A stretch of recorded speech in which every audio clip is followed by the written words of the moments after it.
Good morning students.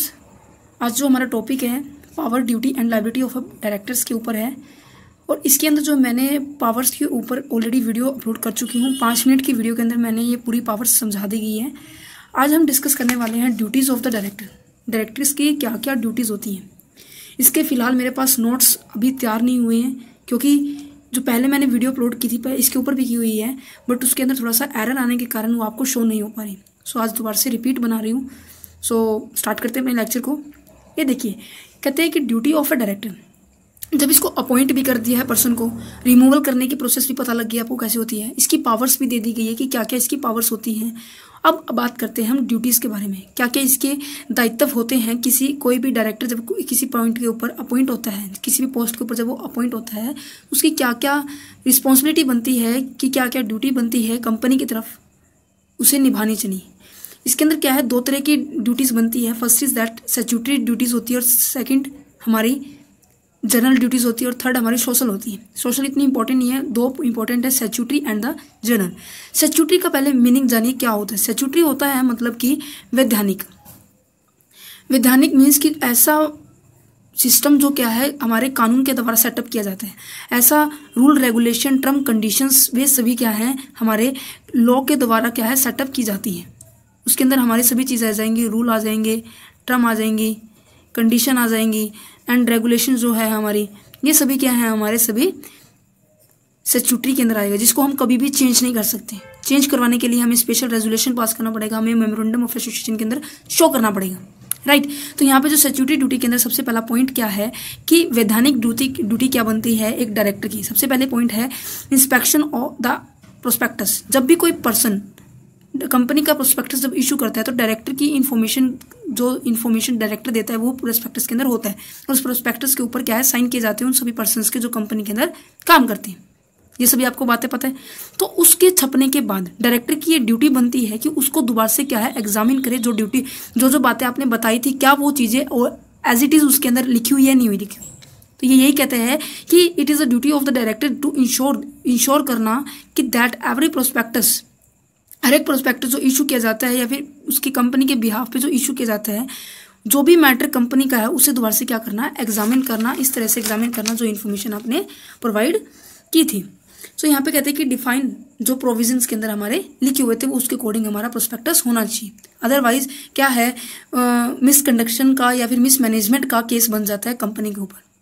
Next point आता है signature, signing the prospectus. Signing the prospectus मतलब कि आप प्रोस्पेक्टस इशू होने से पहले आपके द्वारा दी गई सभी इन्फॉर्मेशन के ऊपर क्या है सभी पर्सन के क्या होते हैं सिग्नेचर होते हैं, जितने भी पर्सन उस कंपनी के अंदर काम करते हैं या फिर जितने भी पर्सन क्या है डायरेक्टर अपॉइंट होते हैं वो डिफरेंट फॉर्म में होते हैं।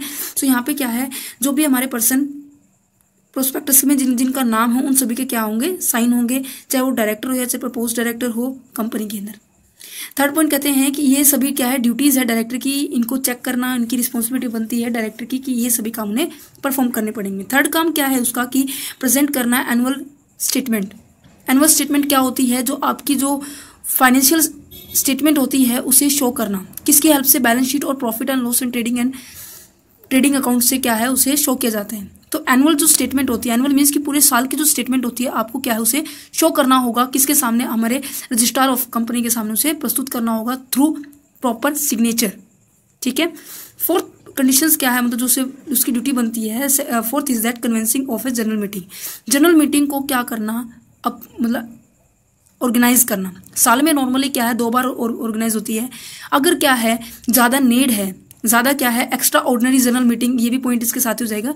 अगर एक्स्ट्रा ऑर्डिनरी जनरल मीटिंग करवाए या फिर नॉर्मल जनरल मीटिंग करवाए, ये डायरेक्टर की ड्यूटी बनती है कि साल के अंदर जनरल मीटिंग होनी चाहिए और जनरल मीटिंग होने से पहले क्या है सभी मेंबर्स को क्या है नोटिस इशू किया जाता है कि इस डेट को इतने टाइम तक की इस केस के अंदर क्या है जनरल मीटिंग हमारी अपॉइंट की जाएगी और प्लेस, डेट एंड मेंबर्स वो सभी को क्या है मेंशन किया जाएगा कि कहाँ कब ये सभी नोटिस इशू किए जाते हैं। एक्स्ट्रा ऑर्डिनरी के अंदर क्या होता है कि नॉर्मली क्या है 1 साल के अंदर 2 जनरल मीटिंग होती है। अगर हमें क्या है ज़्यादा फैसिलिटी प्रोवाइड करनी है या फिर कुछ ज़्यादा इंपॉर्टेंट बातों पे डिस्कस करना है तो उनके अंदर क्या है हमें एक्स्ट्रा ऑर्डिनरी मीटिंग बुलानी पड़ेगी, मतलब 1-2 से ज़्यादा मीटिंग 3, 4 भी हो सकती है, 4, 5 भी हो सकती है। नेक्स्ट आता है declaring and the paying the dividend. Declaring and the paying the dividend का मतलब है कि जितना भी आपका जो प्रॉफिट आता है, प्रॉफिट एंड लॉस से हमारा क्या है, प्रॉफिट पता लग जाता है कि कंपनी के अंदर कितना प्रॉफिट चल रहा है, कितना नहीं चल रहा। उस प्रॉफिट को क्या करना, डिक्लेयर करना। डिक्लेयर मीन्स कि उसे बताना कि इतने % क्या है कंपनी अब की बार क्या है आपको डिविडेंड देगी। डिविडेंड डिक्लेयर करने के बाद उसे क्या करना, शेयर होल्डर्स को पे कर देना। ये डायरेक्टर्स की ड्यूटी बनती है कि टाइम टू टाइम ये भी उन्हें मेंटेन करके रखना पड़ता है। नेक्स्ट है declaring the certificate of business. Certificate of business का मतलब क्या होता है, जितने भी कंपनी के द्वारा शेयर्स को इशू किए गए हैं, जितने भी कंपनी ने क्या किए हैं, शेयर इशू किए हैं, उन शेयर्स इशू किए हुए का सर्टिफिकेट भी इशू करवाना होता है। दैट मीन्स एप्लीकेशन और अलॉटमेंट दोनों के जो शेयर्स है, जो दोनों की जो प्रोपोर्शन रेशियो है वो क्या है, इक्वल होनी चाहिए। दैट मीन्स आपने जितने शेयर इशू किए हैं तो उतने सर्टिफिकेट भी होने चाहिए आपके पास। ये ड्यूटी बनती है डायरेक्टर की कि पे करे company, pay to the company on each share taken on contracted to the taken by him them sorry. ये कहते हैं कि जितने भी शेयर्स उन्होंने लिए हैं, दिए हैं, उन सभी का क्या है, रिकॉर्ड प्रॉपर्ली मेंटेन करके रखना, सर्टिफिकेट इशू करना। नेक्स्ट आता है presenting the annual account. Present the annual account means आपके फाइनेंशियल स्टेटमेंट को रिप्रेजेंट करना। तो डायरेक्टर की ड्यूटी बनती है कि रिप्रेजेंट करे कि हर एक एनुअल जनरल मीटिंग में अपनी फाइनेंशियल स्टेटमेंट कैसी चल रही है। वो कैसे पता चलेगी, हमारी बैलेंस शीट के द्वारा जो कि एंड ऑफ द ईयर में बनाई जाती है, और प्रॉफिट एंड लॉस जो कि हमारे बैलेंस शीट की से पहले बनाई जाती है। नेक्स्ट आता है sending copy to registrar. Registrar के पास क्या करना, कॉपी सेंड करना। किस चीज़ की कॉपी सेंड करना, हमारे एनुअल अकाउंट की। एनुअल अकाउंट किसके ऊपर बेस है, बैलेंस शीट के ऊपर and profit and loss. Link करके याद करना बच्चों, कभी भी रट्टाफिकेशन मत करना, ठीक है। यहाँ पे एक सीरीज बन जाएगी। अब मैं आपको एक ऐसे कहते हैं ना, गाना सा याद हो गया, वो याद हो जाएगा। तो इनके ऊपर क्या है, पहले एनुअल अकाउंट प्रिपेयर करना, एनुअल अकाउंट को फिर रजिस्ट्रार के पास क्या करना, सबमिट करना। और सबमिट किस किस के बेस पे होगा, बैलेंस शीट और प्रॉफिट एंड लॉस। तो बैलेंस शीट की हमारे यहाँ पे 3 कॉपी दी जाएगी और प्रॉफिट एंड लॉस की हमारे यहाँ पे 2 कॉपी रजिस्ट्रार के पास हमें सबमिट करवानी पड़ती है। इसी के साथ साथ जब कभी क्या है, कई बार कंपनी के अंदर कुछ घोटाले हो जाते हैं या फिर किसी भी तरह के फ्रॉडुलेंट केस हो जाते हैं, तो इंस्पेक्शन के टाइम भी डायरेक्टर की रिस्पॉन्सिबिलिटी बनती है, ड्यूटी बनती है कि वो क्या करे, अपना पूरा योगदान दे।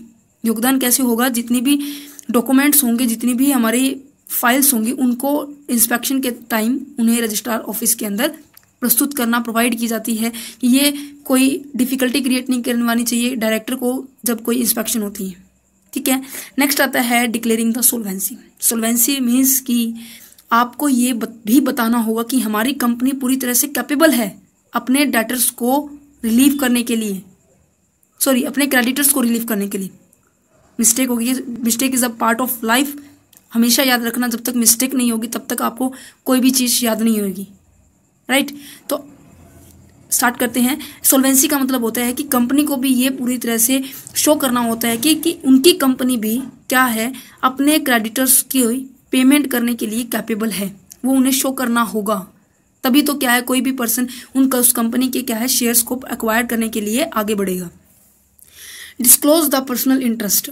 पर्सनल इंटरेस्ट किसका होगा, माइंड थोड़ा सा यूज किए। पर्सनल इंटरेस्ट किसका होगा, हमारे शेयर होल्डर्स का होगा, हमारे डायरेक्टर्स का होगा, हमारे जो भी पर्सन उस कंपनी के अंदर काम करते हैं उनका पर्सनल इंटरेस्ट। मतलब कि कंपनी का इंटरेस्ट तो चल रहा है, बट प्लस में वो अपना खुद का इंटरेस्ट भी उसमें से निकाल रही है। मान लो कि कंपनी के अंदर क्या है, 20 लाख का प्रॉफिट हो गया, उस 20 लाख में से ऑटोमेटिकली उसने क्या किया है, कॉन्ट्रैक्ट कर रखा था कि अगर मुझे प्रॉफिट ना हो गया तो मैं इसमें से 10% अपने पास रखूंगा। तो क्या होगा, 10% उसका क्या है, पर्सनल इंटरेस्ट हो गया। तो डायरेक्टर की ड्यूटी बनती है कि किसी भी तरह का उसका पर्सनल इंटरेस्ट नहीं होना चाहिए। उसको बताना चाहिए कि इसमें उसका खुद का प्रॉफिट नहीं है, खुद की पर्सनल उसने एसेट्स को एक्वायर नहीं किया। दैट मीन्स उसने खुद की प्रॉफिट को अपने आप नहीं रखा हुआ, कंपनी के प्रॉफिट में से अपना प्रॉफिट नहीं छुपाया हुआ है, ठीक है। नेक्स्ट कहते हैं कि duty to prepare the director statement and report. Director की ये भी ड्यूटी बनती है कि जितनी भी रिस्पॉन्सिबिलिटी है उन सभी की रिपोर्ट को तैयार करके उन्हें अच्छे से मेंटेन करके वो रजिस्ट्रार के सामने भी प्रस्तुत करनी होती है। दैट मीन्स ऐसे बात करें कि सबसे पहले जो प्रोस्पेक्टस जो इशू किया, पहले तो प्रोस्पेक्टस के अंदर सही इन्फॉर्मेशन देना, प्रोस्पेक्टस के फिर ऊपर साइन करना। उस प्रोस्पेक्टस के साइन करने के बाद क्या है, हम क्या है, एनुअल स्टेटमेंट तैयार करेंगे। एनुअल स्टेटमेंट हम हर एनुअल जनरल मीटिंग के अंदर प्रस्तुत करेंगे पूरी शिद्दत से, ईमानदारी से, पूरी डेडिकेशन से, ठीक है। अगर ज़्यादा उसमें हलचल मच रही है, दैट मीन्स ज़्यादा उसके अंदर हर्डल्स हैं, प्रॉब्लम्स हैं, तो हम क्या है, एक्स्ट्रा जनरल मीटिंग भी एक्स्ट्रा ऑर्डिनरी जनरल मीटिंग भी अपॉइंट कर सकते हैं। अगर हमारा प्रॉफिट अच्छा है तो क्या करेंगे, हम डिविडेंड्स को भी डिक्लेयर कर देंगे। और साथ में क्या है, हमारी कंपनी की इमेज अच्छी होगी। अगर उसने डिक्लेयर कर दिया डिविडेंड तो क्या है, वो सर्टिफिकेट ऑफ बिजनेस में जिसकी शेयर्स को ज़्यादा से ज़्यादा इशू करेगा, तो शेयर को इशू करेगा तो क्या होगा, हमारे सर्टिफिकेट्स भी क्या है, बनते रहेंगे। और साथ में एनुअल अकाउंट भी रिप्रेजेंट करेगा। एनुअल अकाउंट हमारे बेस है दो चीज़ों पे, बैलेंस शीट और प्रॉफिट एंड लॉस, और इन सभी चीज़ों को हम रजिस्ट्रार के पास सबमिट करेंगे। टाइम टू टाइम अगर इंस्पेक्शन होती है तो उसके अंदर कॉपरेशन दिखाना और साथ में डिक्लेयर करना सोल्वेंसी के बारे में, और पर्सनल इंटरेस्ट उसके ना हो। अब बात करते हैं हमारे जनरल ड्यूटीज़ के बारे में। जनरल ड्यूटीज़ नॉर्मली क्या है, नॉर्मल सी है। पहली बात तो उसका गुड फेथ होना चाहिए, उसका किसी भी तरह का फ्रॉडुलेंट रिलेशनशिप नहीं होना चाहिए, कंपनी के साथ अच्छे रिलेशनशिप बना के रखने चाहिए, और किसी भी तरह का क्लेवरनेस नहीं दिखाना चाहिए कि चतुराई जिसके से क्या है वो अपना खुद का इंटरेस्ट क्रिएट कर सके। और किसी भी तरह की नेग्लेंसी मीन्स की नेग्लेक्ट, एक नेग्लेंसी वर्ड होता है जिसका मतलब लापरवाही से काम नहीं करना चाहिए। उसकी जनरल ड्यूटी बनती है कि वो अपनी पूरी शिद्दत से काम करे, पूरी डेडिकेशन से काम करे।